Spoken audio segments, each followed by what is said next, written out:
সকলো মানুহে জীৱনত কিবা এটা বস্তু পাবৰ কাৰণে আশা কৰে। সকলো মানুহে জীৱনত বহুতো আশা কৰে, কিন্তু সেই আশাবোৰ পূৰণ সকলোৰ নহয়। মোৰ জীৱনত বহুতো আশা আছে, কিন্তু মোৰ নিজে আশাটো পূৰণ কিমান হয় নাজানো, কিন্তু মোৰ জীৱনত মই এনেকুৱা এজন মানুহ বিচাৰোঁ যিজনে মোক বুজি পায়। মোৰ জীৱনত এনেকুৱা এজন মই মানুহ বিচাৰোঁ যিজনে মোক সুখ দুখৰ সময়ত একেলগত থাকে, মোক এৰি থৈ নাযায়। জীৱনত মই এনেকুৱা এজন মানুহ বিচাৰোঁ যিজনে মোৰ ডিপ্ৰেশ্যনৰ সময়ত মোক এৰি থৈ নাযায়, মোক বুজাই থাকে।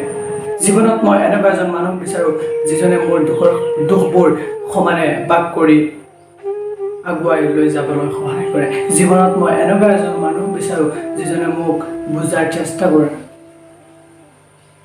মোৰ যেতিয়া দুখ আহে তেতিয়া মোৰ লগত থাকে, আৰু মোৰ যেতিয়া সুখ আহে আনন্দ আহে তেতিয়া মোৰ লগত ফূৰ্তি কৰে। এনেকুৱা এজন মানুহ বিচাৰোঁ যিজনে মোৰ লগত গোটেই জীৱন থাকিব বুলি কয়, গোটেই জীৱন মোৰ লগত থাকে। মই এনেকুৱা এজন মানুহ বিচাৰোঁ যিজনে মোৰ ঘৰৰ মানুহক ভাল পায়। মই এনেকুৱা এজন মানুহ বিচাৰোঁ যিজনে মোৰ মাকক মৰম কৰে। মই এনেকুৱা এজন মানুহ বিচাৰোঁ যিজনে মোৰ মাক দেউতাকক গোটেই জীৱন মৰম কৰে।